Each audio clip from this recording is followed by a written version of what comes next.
Do you want the truth, or do you want to know what some people would want me to tell you? The truth is, back during that time period, we had a horrible team doctor. So I get all these medical bills now for having to get a total knee replacement at age 42. That should be a bill that the University of Alabama is getting, not Marvin Constant Jr. here. I got hurt on your field, making you millions of dollars. You let that crack doctor work on me. You should be paying this bill.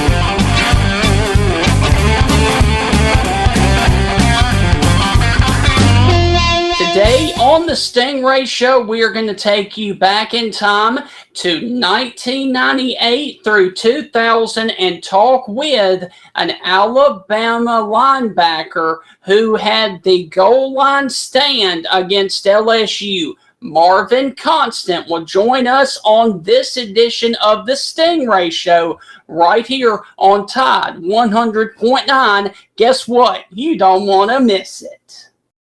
Dogs and Stingray are coming for you! This is Stephen Ray, a.k.a. Stingray, coming to you live from Tuscaloosa, Alabama. I'm Heath Hopkins. I'm here in DeSoto County, Mississippi, right outside of Memphis, Tennessee. I don't know if you want me to get mad. I don't know if you want me to get mean. I don't know if you want me to get rowdy, but that's what I'm about to do. Worst defense ever! We are Mississippi State!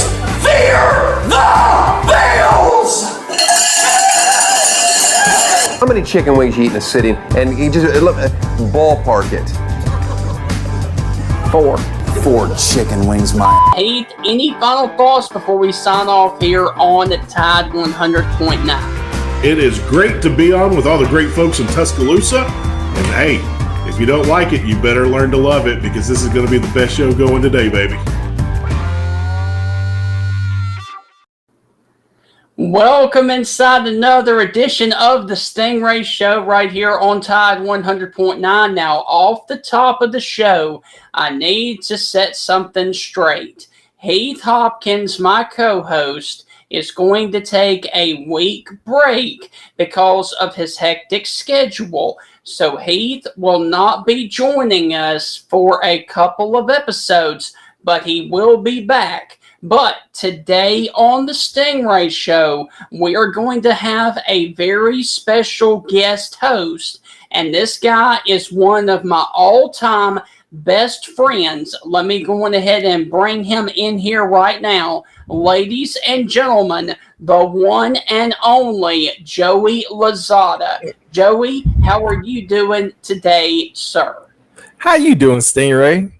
I'm doing fantastic. So, Joey, real quick, going ahead, because obviously you've got your own sports channel on YouTube. Going ahead and tell the listeners here on Tide 100.9 all about your YouTube channel. Well, first off, I just want to say that while you was running the introduction, yes, it brought back a lot of memories, a lot of good memories, because I was one of your biggest fans when you was on YouTube and Par 5 Burn. Yes. That was some great stuff, Stingray. Thank you, man. I appreciate that. I really do. I tell you, how far we've come, man. How far we I always wanted to ask you. Yes, we are friends, but it's one thing I waited all this time so I can finally ask you. What gave you the motivation to do those videos? You know, honestly, man, Paul signed on the SEC network, and he really didn't have a spokesperson for Mississippi State. And they, you had all of the other ones for Georgia, Alabama, Auburn, but you really didn't have one for Mississippi State. And Of course, I was a true blue diehard Mississippi State fan. And so when he said, I'm going to give you, the fans, the opportunity to do rant videos, I said, well, hey, why not? I'm a State fan and I have a sports broadcasting degree. Why not let me be the voice of Mississippi State, not only on the Paul Feinbaum show, but on social media as well? I'm sure everybody at home is like, yeah, you never asked Stingray that before. No, I have not. I'm being serious. But to our YouTube page, CTS-Sports Room, it's been going on for about almost 2 years now. And believe it or not, Stingray was my second guest. And I think my third guest was Jermaine Funny Man Johnson. Yes. And it just took off from there. It's been amazing. I got to meet so many Alabama football legends, and everybody that knows me, I'm a big Alabama football fan. I love Alabama football to my core. And the fact that I have got to talk to legends like Jeremiah Castile, Eddie Lowe. Very good. I can live the rest of my life as like the only person I really want to talk to is Jay Barker. Yes. So Jay, if you're listening, even though Stingray has took over your show at the number one spot, please forgive him. But you can also come on the CTS Sports Room. Yes.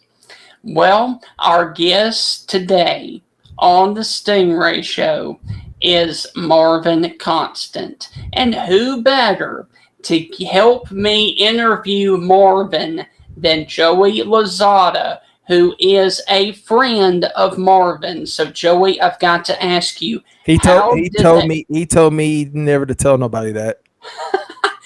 How did that friendship come about? Through the CTS Sports Room, actually. Okay. I reached out to him as a young Alabama fan, and I said young Alabama fan. It was 2 years ago. I reached out to you and Jermaine Funny Man Johnson and all these other Alabama football legends like Eddie Lowe. I reached out to Marvin Constant, and he said yes, and we talked for the first time. I remember I was so nervous. I even had to go lay down after the interview because my blood pressure was up, and I remember that big play against LSU. Yes. I mean, any Alabama fan, if you're a real hardcore Alabama fan, you remember that goal line stance against LSU. So I remember that play. And we stayed in touch, and afterwards, he came out with a book called Physical and Mental Fitness at 40 Plus, and we did a special interview just for that. And he started coming on the CTS regularly. We had a show called the Marvin Constant Show, and that's where we interviewed Amal Galloway and Andrew Zal and all these great athletes that Alabama brought to us. Yes. And it was a blast. And we made a lot of Auburn jokes. And he talked about some of the stuff he did as a football player. I'm surprised that Alabama didn't get put on probation a lot sooner. I'm like, dude, you can't just shh.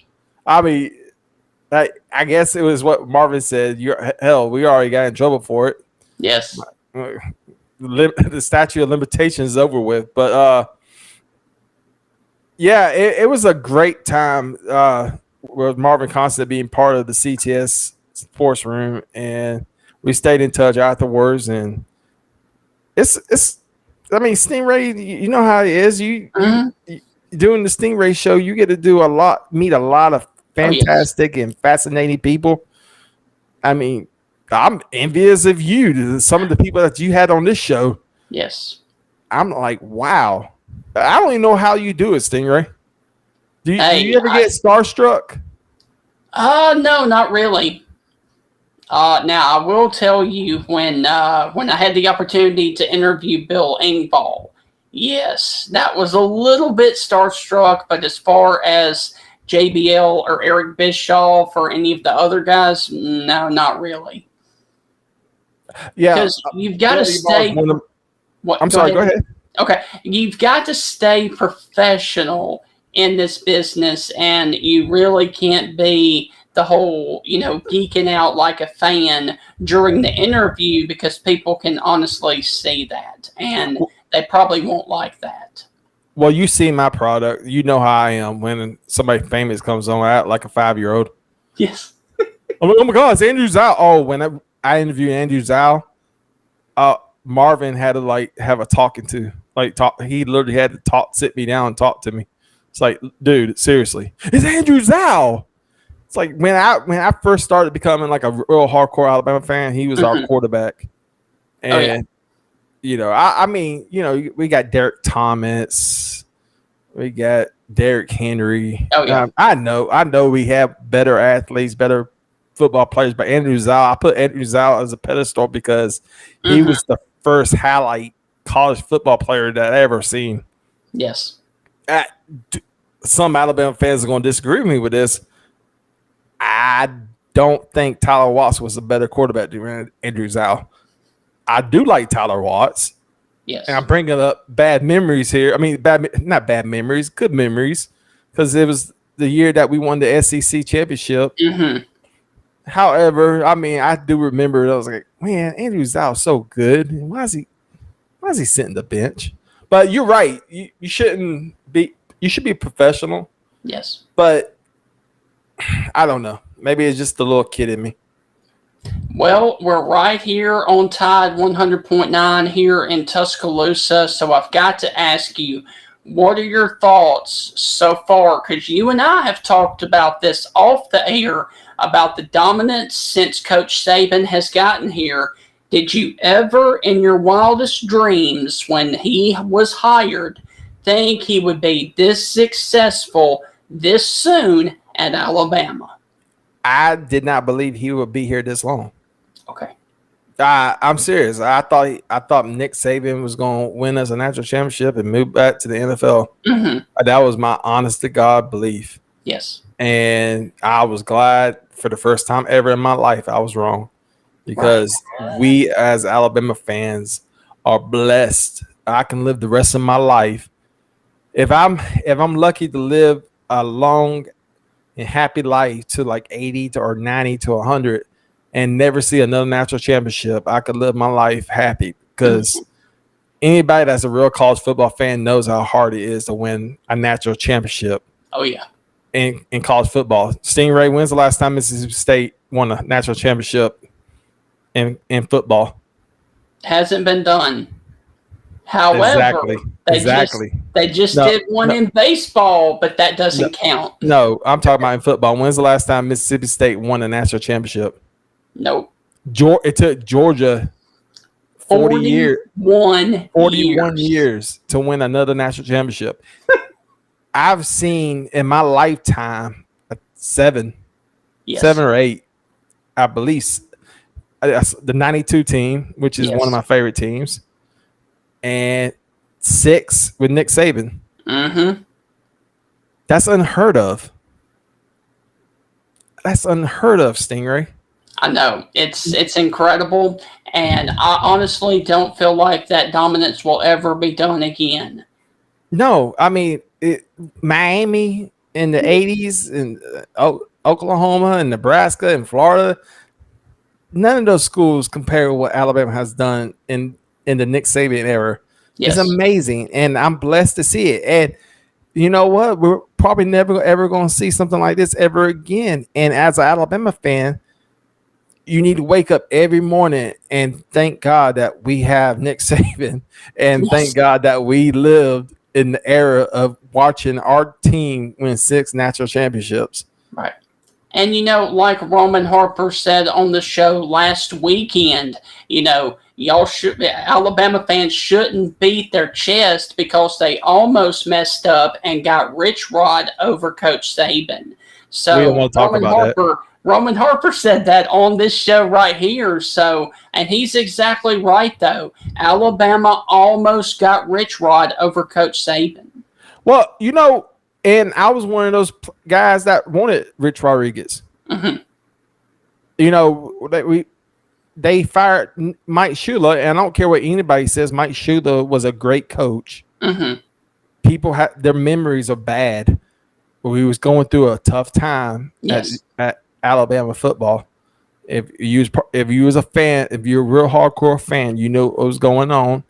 We was having a tough time. Mike Shula jumped in, and he took over as head coach at University of Alabama, and he did as good as possible. And Mike Shula should be celebrated, not condemned. And everybody says that he was a bad coach is just stupid. However, when rumor had that Rich Rodriguez was coming to Alabama, I know he ended up at Michigan. I believe it was Michigan, right? Yes, correct. When he ended up at Michigan, I was upset. And then they said that Nick Saban was coming from the Miami Dolphins, and he already said that he wasn't coming. I was like, okay, he's not coming. But when I saw him jump off that plane, I knew we had one national championship coming. Yes. I knew it in my heart that we had one national championship because I knew what Nick Saban brought to LSU. I knew what he brings to his programs. And I said, we got a national championship coming. And when we got it in 2009, 2010, I celebrated the whole night. It was the greatest night of my life. And I like to also on air, somebody else I talked to, and you talked to as well, Terrence Cody. Yes. Thank you. Thank you for what you did in Tennessee game. I want to thank you for making that possible. Yes. Also, thank you to Trent Richardson in the Auburn game. And 2009 season, I'll never forget that season. Incredible, man. Well, it was incredible. On that note, we got to take a short break right here on Tide 100.9. And when we come back, myself and Joey will be joined by the hardest hitting linebacker in Alabama history. Ladies and gentlemen, Marvin Constant. On the other side of the break, you're listening to the Stingray Show right here on Tide 100.9. And we are back here on Tide 100.9 here inside the Stingray Show here with my special co-host Joey. And Joey, let's go on ahead and bring in who you like to call the hardest hitting linebacker in Alabama history. And real quick, before we bring him in, Joey, what is your most fondest memory of Mr. Marvin Constant? Are you talking about personally or as a football player? As a football player. Oh, I mean, it has to go back to it's like what we talked about earlier, the LSU goal line stance. Yes. I mean, that made him a legend all over the state of Alabama. Oh, yeah. I mean, talking to Marvin off camera and some of the phone conversations we had a couple years back, he doesn't even realize how big of a legend he is in the state of Alabama because of that. I mean, he kept the national championship hopes of that year. Oh, yes. I still want to kick that field goal kicker's butt. However, I mean, it's been 20-something years. I'm over it now. However, he doesn't realize how big of a legend he really is. And if you do tell him, all you're going to do is stroke his ego, so you don't just keep your mouth shut about it. Well, ladies and gentlemen, on that note, welcome into the Stingray Show, Mr. Marvin Constant. Marvin, how are you doing, sir? I am fabulous. How are you all? Doing fantastic. So I've got to ask you, Marvin, to start off, what are you doing nowadays? Recovering from total knee replacement due to that play Joey was just talking about. Man, how are you doing with that though? How's the process going? It has been a struggle, man. I mean, if you can imagine the end of your knee being about that big, yes, getting about 75% of it shaved off to get this new unit put on. It was brutal. So Dr. Kane did my surgery, Alabama's current team doctor, and he said that my knee was tied for the worst knee he's ever seen in his orthopedic career. That's how bad it was. Yes. So it has been quite the struggle. Well, man, our thoughts and prayers are definitely with you for that. Thank you. So what else are you doing besides that, though? You know, just still keeping the guns up. Ain't nothing wrong with them. You know, got to hit them. Just, you know, enjoying life more than anything, you know. Just trying to stay out of harm's way, getting ready for some more good vacations, which I need a vacation right now more than you could ever imagine. So just get ready for my next trip. Oh, hopefully, you know, I'll be able to go enjoy it. Dr. Kane said I can't jet ski, I can't ATV. So, you know, I'm like, what options did you leave me with at this point? Yes. I mean, there's always the possibility of going fishing, my friend. I live across from a lake, so yes. I want to go fishing. I just walk across, you know, take that 1 minute walk. Yes. But I don't want to go fishing. Right. You want to do something more adrenaline. I got you. Exactly. I want to do something high energy and fun. Yes. I love ATV. I love jet skiing. So having those two things taken from me, yes. I don't know how I'm going to live with this movie. I just, because, you know, I had it made up in my mind that I was just going to go, because we're going to Cartagena in a few weeks in, you know, Colombia. And I had it in my mind, you know, all this grand time that I'm going to have. And it was funny. I actually booked this before I found out I had to have surgery. So then I had to have surgery. And then now it's like I'm still recovering. And Doc tells me I can't ATV and I can't jet ski. And I'm like, you just took the two things I enjoyed the most away from me. Yes. Well, you know, that was a very interesting story, but at least you have the money to do all that stuff because, ladies and gentlemen, if you take stock tips from Marvin, you will lose. I have lost over $2,000 because of the stock tips that Marvin have gave me. Tell me about that. Tell me about that golf course in Puerto Rico, how that stock is doing. Hey, man, listen, man. Sometimes it's a waiting game, man. You know, they don't turn overnight. You know, you got to wait something. I swear, $2,000 turned to $128. You know, I got money. Like, I have several thousand tied up in one now that's some hundreds. And I've been waiting on this thing for about 18 months now. But, you know, you got to be patient sometimes. You know, it doesn't happen overnight. You know, the guys who made money off Amazon and Home Depot, they didn't get it overnight. It took them some years to get it. Yeah. Well, I'm sure when I pass on, I can leave my kids the $128. I'm like, geez. Well, so let's talk some Alabama football, Marvin. You and me have talked over the last 2 years. But one question I always wanted to know, what are some of the memorable games that you had at Alabama besides the LSU game? The most memorable game I had at Alabama would have to be against Tennessee in 1999. Mm-hmm. I loved every minute of that game. Playing against Jamal Lewis, Travis Henry, Cedric Wilson, Dante Stallworth, Will Bartholomew, T. Martin. You know, how can you not enjoy playing against those guys? Oh, my, that was some of the most fun that I ever had. Now, the first time I ever saw you was against Vanderbilt in 1999. What was that like, and what did it mean to you to start for the very first time?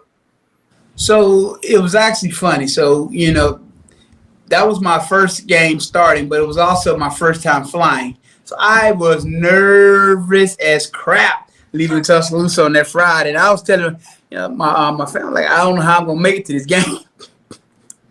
Because it was my first time flying. I didn't know what to expect, you know.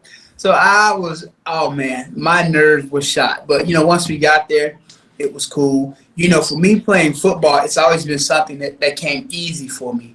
So it wasn't like I was worried about anything. You know, I was more worried about the flight than I was the game. So, you know, we get there.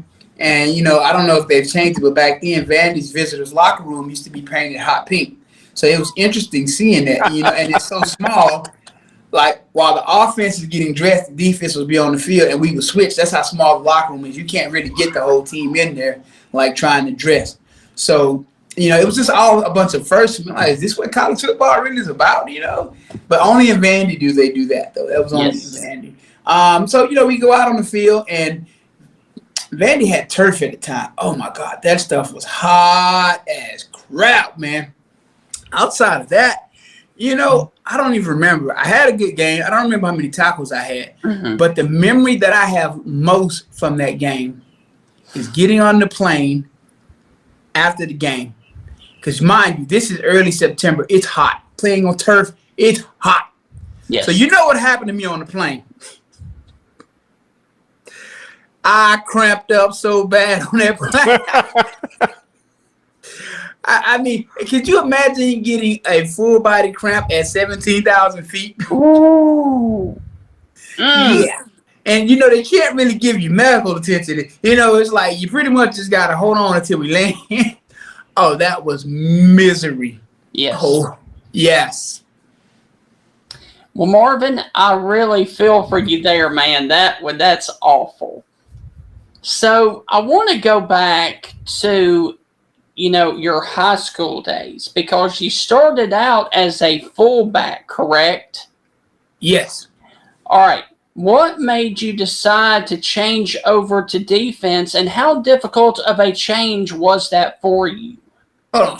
Well, okay, so I'll clear it all up for you. I actually played linebacker, middle school, high school, running back. I always played both sides of the ball.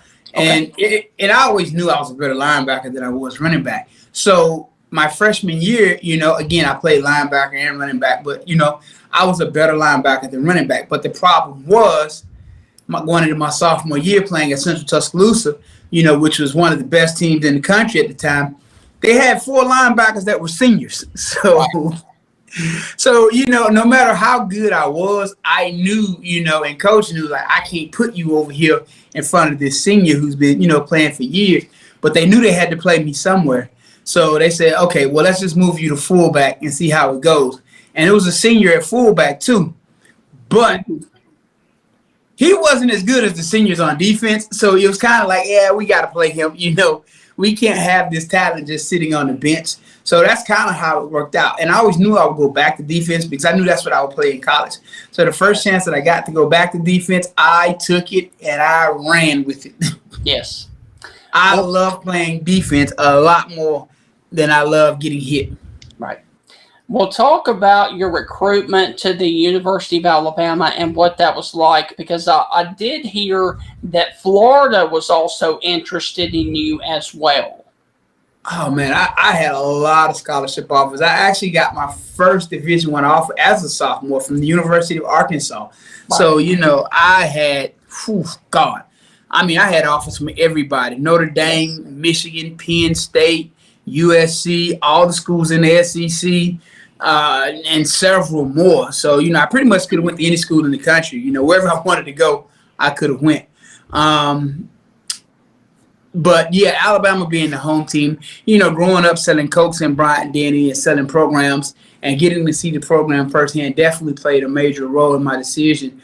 But, yeah, Coach Spurrier, he definitely put that heat on. And, Florida had just won a national championship in 1996. And, Spurrier, he still had those guys rolling. So, how do you tell the old ball coach no? Even after I committed to Alabama, he was not taking no for an answer until I signed on the dotted line. Right. Well, how close was it between you and Florida? I mean, from Alabama and Florida. Close. Very close. Well, I mean, again, they had just won a national championship in 96. Right. And, Alabama, Stallings had just left. Dubose was in his first year. So, it's like, you don't really even know what to expect at that time, And, it's like, do I walk into the unknown or do I go to what I know is a solid program that just won a national championship and that's going to keep winning? So, so that was the dilemma for me. Right. So, Marvin, let's talk about that LSU game. I know it's your favorite memory to talk about. But this is the game that made you a legend. This is the game that everybody, when you think of Marvin Constant, you think about this game right here. Because, like I said in the opening, this is the game that, because of you and I don't even remember the other guy, because of you and the other guy, I call him the other guy, because you and the other guy tackle, what was his name? Freaking Josh Booty. Yeah. Was that who it was? Josh Booty? Yes. Yeah. Josh Booty from LSU. Josh must love that booty. Anyway, shut up, Marvin. Anyway, let's talk about the play of the game everyone knows you for, the LSU game. Before the injury happened, talk about the game leading up to the last drive and be nice about the field goal kicker. I mean, it was a back and forth game. It was actually a day where I was having another great game. I ended that game with like 13 tackles. I think I had like 3 or 4 tackles for loss. You know, I was out there putting on the clinic, doing what, you know, most linebackers can only dream about doing. I was out there, you know, just another week for me, because I think that year I had like, 7 games in double figures in tackles. So, you know, again, I was doing what every linebacker dreams about doing, but the only difference was I just did it every week. And it was going great. You know, you couldn't have told me that game was going to end like that. I don't know why they chose to flip-flop quarterbacks. I don't know why they chose to do that, which led to more turnovers. I don't know why our kicker couldn't make field goals. I don't know why everything that could have went wrong did go wrong that game. Yes. The last play of the game. Okay, let's get to it. The last play of the game, you made that Superman tackle on Mr. Booty. Can you imagine having that for a last name? No. Booty. No. Just wow. Josh Booty, if you're out there, holler. Anyway, walk us through the play as you remember. You know, I'm smacking my guys' helmet. I'm getting them all excited. Yeah, hey, let's go. We got to get this. You know, if we plan on keeping our championship hopes alive, you know, we can't lose this game. Because if we lose this game, any hopes of any SEC or national championship, it's not happening, you know. So we know we got to win the game. I get back in my formation, in my position. They snap the ball, you know, and I see my guy, the tight end. He runs a route, and I should have went with him. But at the same time, I see Booty rolling out. And funny story, you know, I actually talked to Josh a few years ago, and Josh said DiNardo told him to run all the way. DiNardo told him, don't throw the ball. Whatever you do, just roll out and run.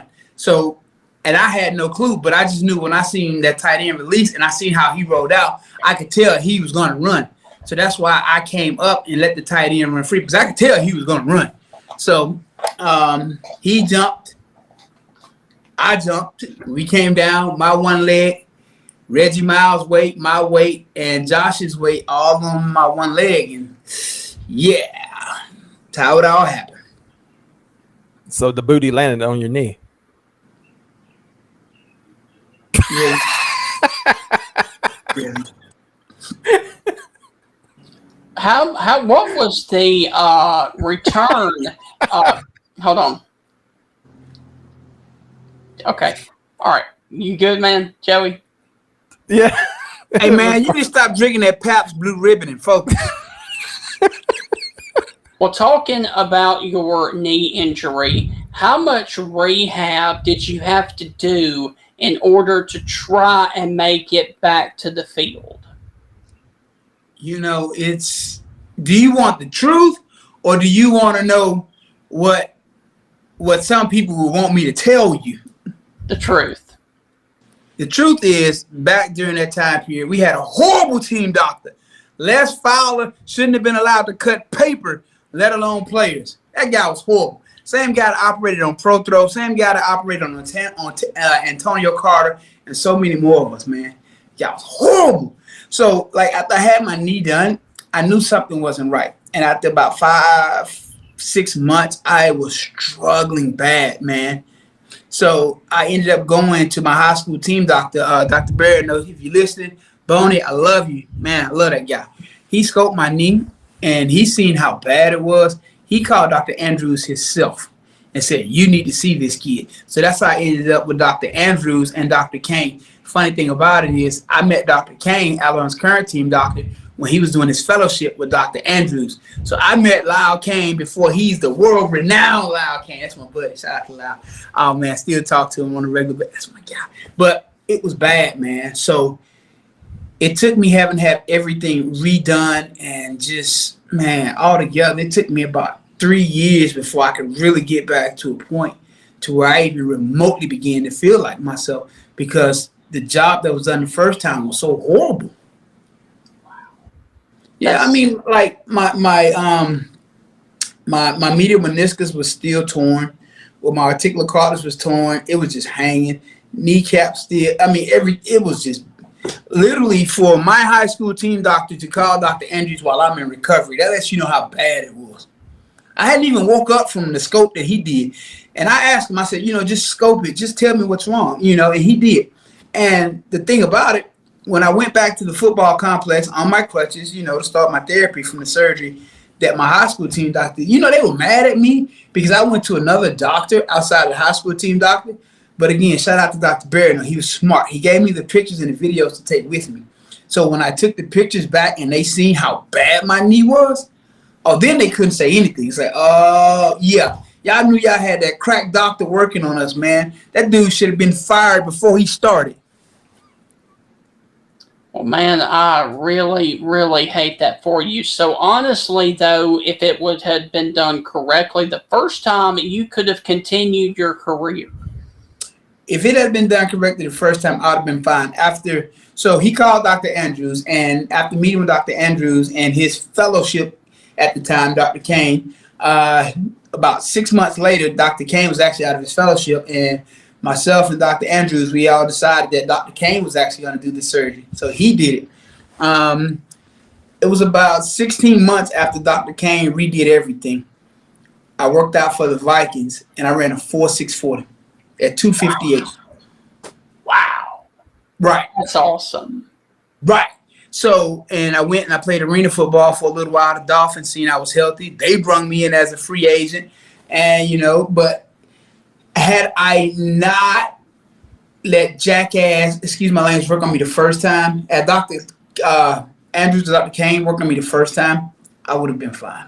Yes. Well, guys. But, I'm going to say it. Look at my guy Protro. Yes. He went through the same thing. So, this surgery right here, man, was number 6 for me, after having everything redone so much due to Genius's terrible work. Proto's in the same boat, man, and it's sad. Like now, so I get all these medical bills now for having to get a total knee replacement at age 42 because the job was done so horribly the first time. That should be a bill that the University of Alabama is getting, not Marvin Constant Jr. here. I got hurt on your field, making you millions of dollars. You let that crack doctor work on me. You should be paying this bill. So Bill Battle or whoever, athletic department, Greg Byrne, hey, y'all need to be taking care of these medical bills, man. I shouldn't be having to pay for my knee replacement because, again, your staff let that crack doctor work on us. Well, on that note, we got to take a very short break here on Tide 100.9, and when we come back, we are going to continue and finish up the interview with Marvin Constant on the Stingray Show right here on Tide 100.9.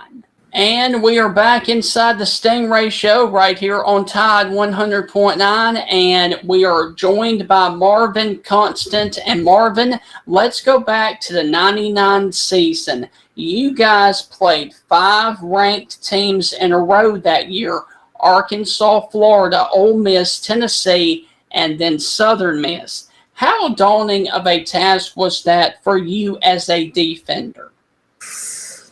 What a lot of people don't understand is when you play that level and that caliber of talent that you play in the season, I mean, you think about it, 1 week you're tackling Deuce McAllister, the next week you're tackling Travis Henry, you're tackling the guys from Arkansas, the guys from LSU, Rondell Mealy, every week it's a different set of big boy backs that are all, first round caliber talent from the NFL. And, back then it was still a run heavy league. So it wasn't, all this spread out, and run the ball outside of Florida. Everybody else, they wanted to pound it down your throat, pick up as much as you can on first down so that, second and medium or second and manageable, So it was rough, man. Yes. Well, let's talk about another game that we just talked about, the Florida game. Talk specifically about going down to the Swamp and the emotion during that game, and then, of course, what happened at the end of the game in overtime. Oh, man, that was actually a fun game. You got to understand something. When you talk about running backs, oh, my God. That year, they had Bo Carroll and John Capel at running back. Mm-hmm. If you're familiar with U.S. Olympics, you know that both of them went to the U.S. Olympic trials as 100-meter sprinters. So, going into the game is funny. Tony Dixon, we're talking before the game. Tony's like, because, when you're in man-to-man coverage, I was responsible for the running back. And, Tony was like, man, listen, I got your back. If they get past you, don't worry. I told Tony before the game, listen, homeboy, you ain't got to have my back, but I appreciate it. I told him, listen, if I get my hands on him, I'm tackling him, and we just finna lay that to the whistle blow. So literally, every time they ran a pass route, I tackled them, and we laid it there. Listen, I would have been crazy trying to trace Olympic sprinters down the field, man. That would have been, that wasn't happening. But that whole game, it was so much back and forth, and I'm still impressed with the fact that we were able to play with the team like that at home because that team had so much speed on it. And then again, you're playing against the old ball coach. So, anytime you get to play against the Spurrier in the Swamp, and the Swamp is actually one of the most fun places to play. Mm-hmm. Listen, one of the most fun places. The crowd is amazing. But, yeah, it was, like I said, it was back and forth. And I don't know how, but we found a way to manage to stay in that game. And there was a punt, and on that punt, Florida fumbled, and Marvin Brown ends up recovering the fumble. Oh, man, listen, they say they were under the bottom of that pile. They say there was some fighting going on. If you know anything about football, the last thing you want to do is be on the bottom of a pile with a loose ball. Literally, anything goes. You might come out with a busted lip and a black eye. You never know on the bottom of a pile. But we got it out, boom, there it was. And the thing that I remember most about that game was that offense, that last drive. Chris Samuel was laying some devastating blocks along with Sean Draper. Oh, my God, listen, those guys put in some work. And that guy, Antonio Carter, oh, man, as I was trying to throw one of those balls away in the end zone, AC went up and got it to catch one of those touchdowns. Yeah. That offense did everything that they could to keep us in that game because we knew Florida's high-scoring offense was going to be a challenge for our defense. And it was. But in the end, we ended up pulling it out. And it's funny, we talked about kicking earlier. Our kicker missed the field goal in overtime. Be nice, Marvin. He missed. But luckily, Florida was outside. Listen, man, if we had lost that game because of a field goal as well, oh, man, listen. So they offside, so he gets to kick it again, and he makes it, and we win. Like, when he missed that field goal, we were all like, come on, like again. I mean, because we had kicking problems the entire season. It's like, how do we not have a kicker? And the funny thing about it is, when we were always practicing, we look over there at the kickers, and they would always be at the indoor facility playing touch football and full pass. Like, y'all need to be over there kicking. Do your job. That's why when it's time for you to go do your job, you can't because you're not practicing. But, we ended up pulling it out, and we ended up ending like that 30-something game home win streak. So, man, you talking about fun times. Oh, that was amazing times. Yeah. Well, it's not now, but back in your playing days and back in the 80s, 90s, and early 2000s, the third Saturday in October was always a game that any college football fan circled. You talked about it in the last segment. Talk about what that was like playing in the Alabama-Tennessee rivalry, and was there any trash talking on the field during that game that you remember? Listen, man, that was the most fun game I ever played. And Jamal Lewis, he talks so much trash. Okay. The first time I hit him, oh, that's all you got?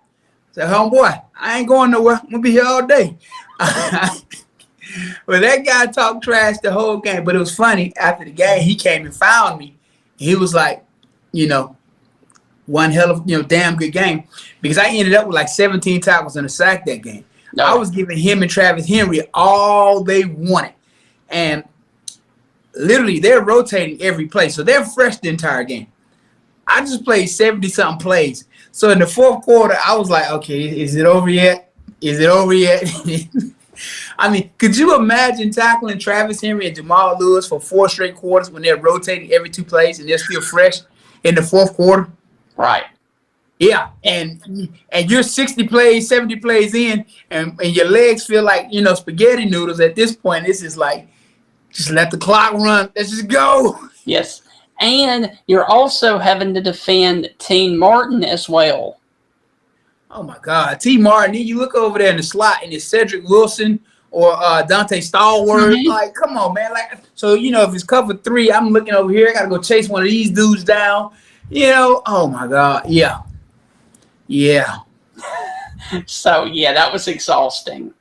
Oh, it was a lot of running, man. Like, literally, that was the most drained I ever was in the game in my life. But it was also the most fun I ever had playing the game. Again, where else do you get to play that level, that caliber of talent at one time in college football? Yes. I mean, you think about all the first rounders that they had on that offense and all the first rounders that they had on that defense. Oh, yeah. Because they had won a national championship the year before. They should have repeated. Those guys were awesome, man. Oh, yeah. So, it's time to argue, Marvin. Pete Golden.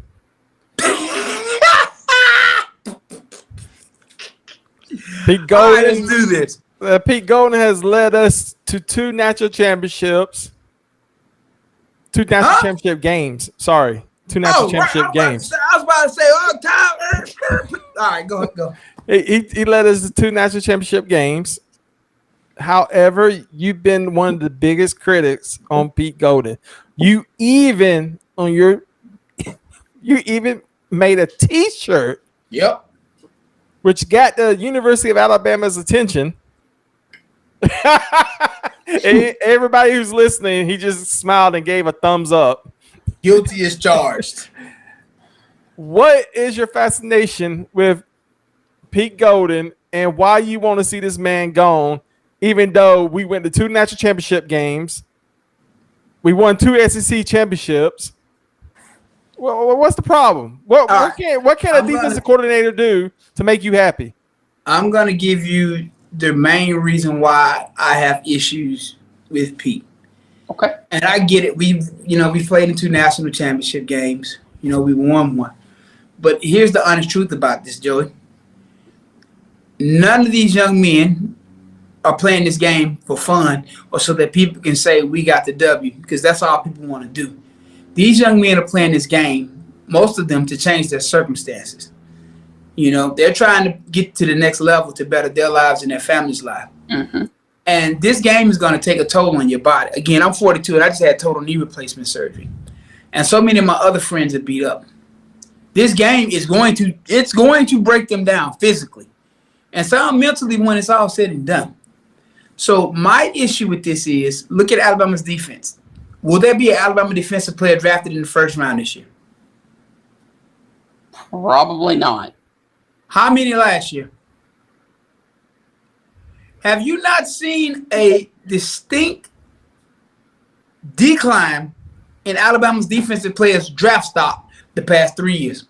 Mm-hmm. And again, nobody's playing this game for fun, man.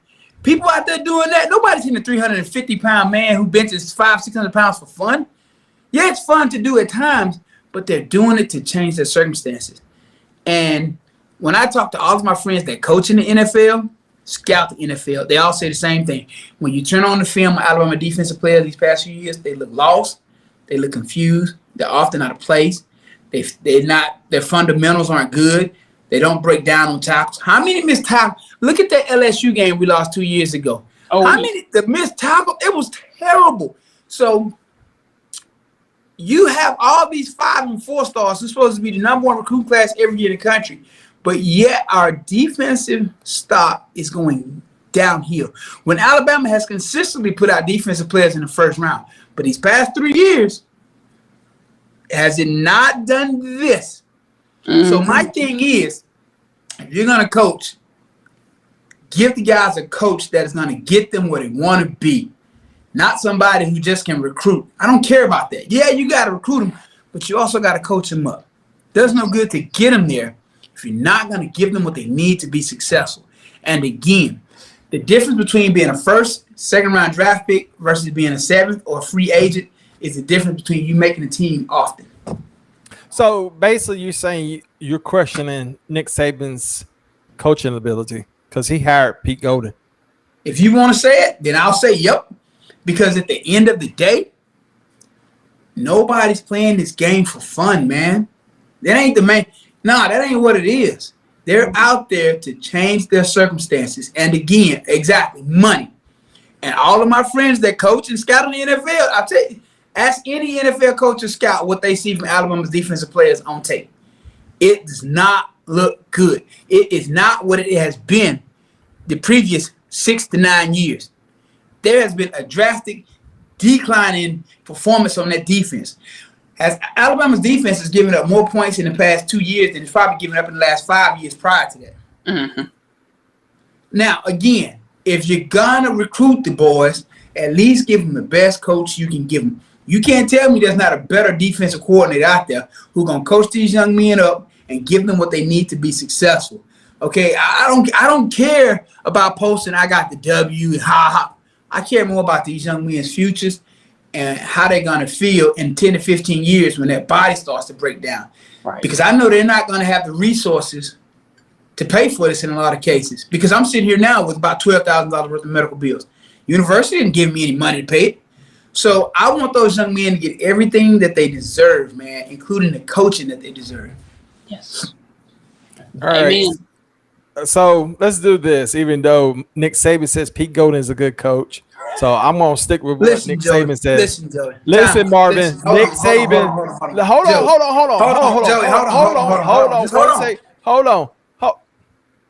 I don't care if Jesus Christ himself said Pete Golden was a good coach. If you're not giving these boys what they need, then get on the bus and go to your next stop. Well, I need another national championship. And Pete Golden's going to lead the way.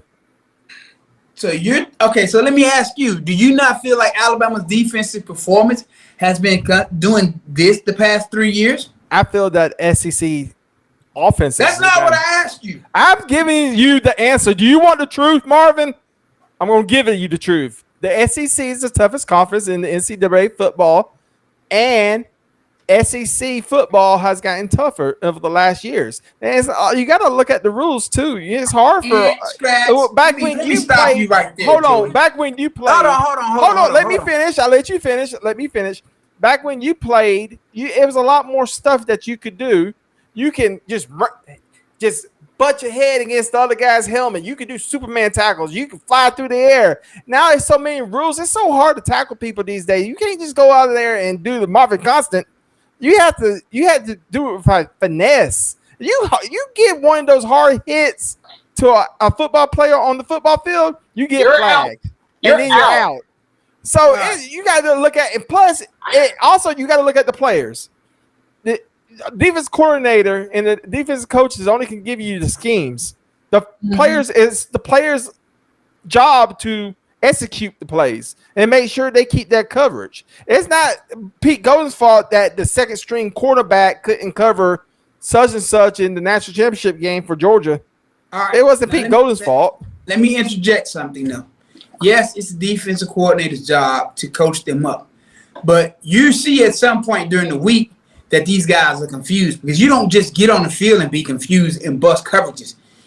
That happens during the week as well. So if you're seeing that it's too much for them during the week, you should be simplifying it.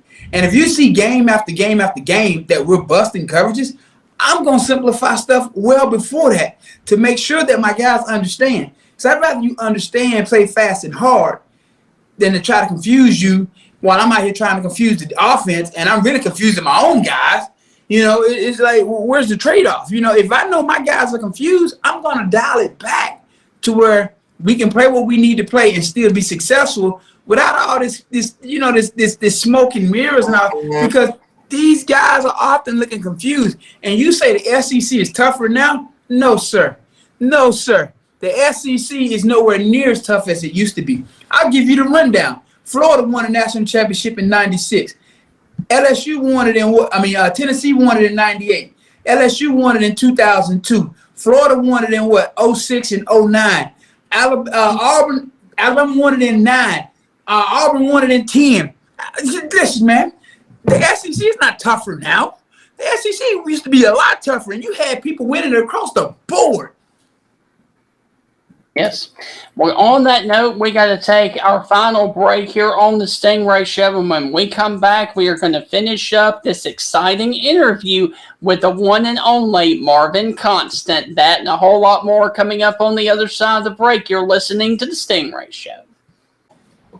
Welcome back inside the Stingray Show right here on Tide 100.9. I am your host, Stephen Ray, and let me go on ahead and get to the special guest host, Joey, as he has a couple of rapid-fire questions for our guest, Marvin Constant. All right, Marvin, are you ready? First thing that comes out of your mouth is going to be the answer. Here we go. Who was the toughest guy you ever played with or against? Cornelius Griffin. Who? Cornelius Griffin. Who was the meanest? The meanest guy I played against or with? Both. Either. Ooh, the meanest guy I played against? Jamal Lewis, probably. And who you played with? Ooh, Kenny Smith. Who you played with and against? Who was the nicest? Theo Sanders played with. and against? Probably Rondell Meany. All right, last one. Against and with. Who was the funniest? Ooh. Amar Galloway. The funniest I played with? Yeah, Amar Galloway. Myself, man. No, ladies and gentlemen, Amar Galloway was the funniest guy. Say the funniest guy I played with had to be Gerald Dixon. Forgive me, Gerald Dixon. I'm sorry. I'm telling you a quick story, right? Garrett Dixon? Are you serious? Gerald Dixon. Gerald Dixon, the guy who number 4. Gerald Dixon. Yeah, the guy that you and me we interviewed. Listen, I'm gonna tell you a funny story about Gerald. Gerald in college. He has no sense of humor. So you think, listen, man. Gerald used to terrorize people in college, right? So Sean Alexander used to wear tighty whities, right? So we be in the locker room, and one day Gerald comes out singing this song to Sean about wearing these tighty whities. Sean wanted to fight Gerald that day. Sean, I've never seen Sean Alexander that mad in my life. What was the song? I don't remember, but Gerald was just singing about these tighty whities and Sean Alexander. Ladies and gentlemen, if you've never seen Marvin Constant and Marvin Galloway together, it's the funniest thing in the history. We had a 30-minute show, and I'm telling you, for 2 hours, they was cracking me up, talking about stuff that I was like, oh, crap. I don't know if we could talk about this. But Gerald Dixon, however, we did the show with, and I can't believe you even said he was the funniest guy ever to play with. He's big time. He has to be serious now. I get that. But back in school, yes. So who was the funniest guy you played against? Ooh, I don't know. I didn't. You don't really get to see guys' fun side when you. So you did. So the quarterback didn't. Josh Booty didn't tell no jokes. Nah, he didn't tell any jokes. Real quick, speaking of funniest, you said that you were one of the funniest. Did you ever pull any pranks on any of your teammates at Alabama? How often did I pull them is the better question. So Terry Jones Jr., my good friend, him and a couple of other guys who we lived with at the time. I think he was staying with Mariko Portis or somebody else. So myself, Freddie Millens, we went fishing one day. You know, we used to love to fish. I catch a catfish. I think it had to be about 3 or 4 pounds. So I said, this is going to be fun. So this was in June as well. I go back to where we all lived, the apartment complex. I stuck that dead catfish in the intake vent to the central air. After about 2 days, that thing started rotting, man. Oh, God. And they had the air down on 60 on full blast because they're thinking if they blow cold air in, it'll help, not realizing that they're blowing the funk inside. And that thing stayed in there for about a month before Theo Sanders dimed me out and told him that I put a fish in their vent. That is fantastic, man. I might have also set off a few bags of fireworks in a few people's living room. Man, you were one bad dude. Jeez. Oh, it was terrible, man. Oh, Marvin Brown. I got him so good one day. Man, I put about half a bottle of Tabasco sauce in his helmet and let it dry that morning. So, you know, you put it in there, you let it dry. You know, once you start sweating, it activates it and it starts running. Jeez, man. I would not have wanted to play with you, man. Jeez. I was terrible. But hey, man, as bad as you were on the field, you had to do something nice off the field, correct? Oh, man, listen. No, I forgot about this one. So you remember Bart Ralston, him, Lane Beard, and all those guys? Oh, yeah.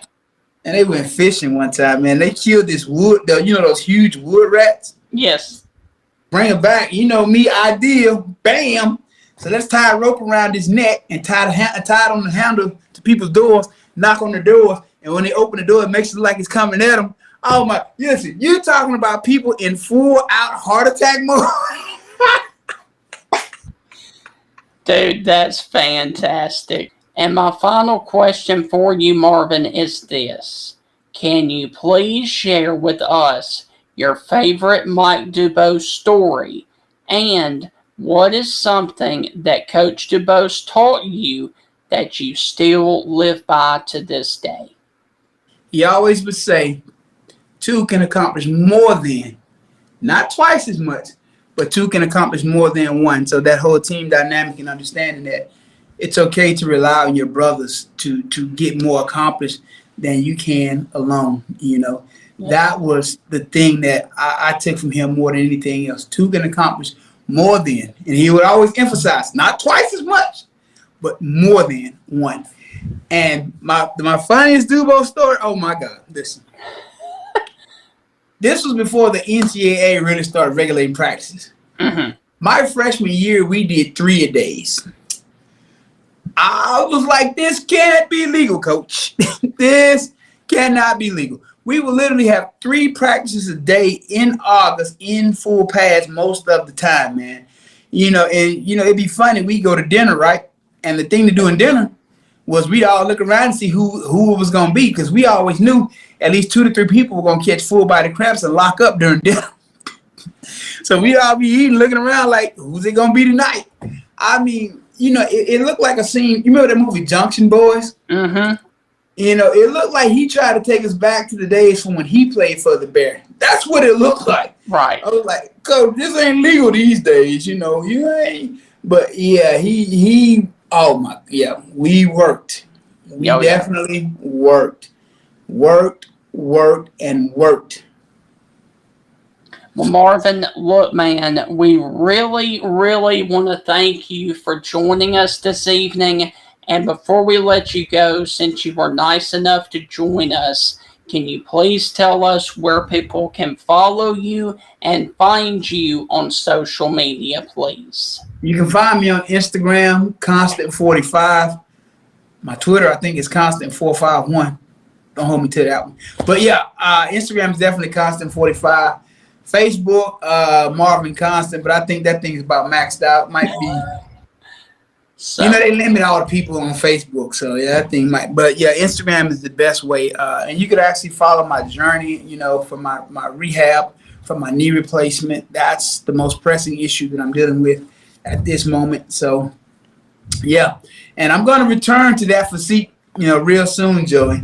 It's amazing, when you're not able to work out like you used to, and you're depressed, and you're eating cheeseburgers, and you're eating pizza. I'm not depressed. I'm talking about me, Joey. It's amazing how fast you lose all the things you've worked so long to gain. Right. It takes a lot. You can lose it a lot faster than it takes you to get it. Yes. Literally, you can work on something for years and lose it in a matter of weeks. Gone just like that. So, I'm battling back from that. Huh? I said physical and mental fitness at 40 plus, ladies and gentlemen. You can buy it on Amazon. Yeah, Amazon, baby. You buy it now, he'll make you pay for it because just like me, a friend of his, I had to pay for it. And then all of a sudden I started talking to all his old teammates. Oh, you had to pay for it? Yeah. I mean, we've all been friends over 20 years, Joey. That's different, But yeah. But we were friends for 20 days. I will say this, though. As you get older, you have to understand your body, and it doesn't recover like it used to recover. The workouts and things you used to do, they don't work like they used to work. So it's a different dynamic of workout and rest once you're over 40, in terms of, getting in shape and maintaining it. So you got to understand, how much to give the body, because giving the body too much at this age, you're going to hurt yourself very quickly. Yes. Not getting enough recovery time. You're going to hurt yourself when you go back to work very quickly. Right. So, there's, certain little things you can do, to help yourself out, to actually help you meet your fitness goals, 40 plus. You can still have a six-pack at 40 plus. I plan on being 65 with the six-pack, so. Oh, yeah. Well, Marvin, look, man, we really want to thank you, and we would really, really appreciate that you come back closer to the football season and we can talk X's and O's talking about the Crimson Tide, please, sir. Please do, because I want to dissect this defense and how you are supposed to appropriately run a defense, Pete, against, certain opponents. This thing called adjustments and fundamentals. Yeah, I'd be happy to talk about it. Okay. All right. Alabama fans are going to really love this show. They're going Hey, man, do you know how much hate mail I received on Facebook when I said No, you? Huh? You? Man, No. I got so much hate mail. Joe, listen. I received so much hate mail because I made a shirt that said "Fire Pete." Okay, I just made a shirt that said. How much hate mail did you get? A lot. But all I did was make a shirt that most people were thinking. Give me a number. Give me a number. I don't have a number. It was a lot. But here's the thing, though. What was it? Just give me a number. I just said it was hundreds of messages, man. I don't know. Because I know I sent 100.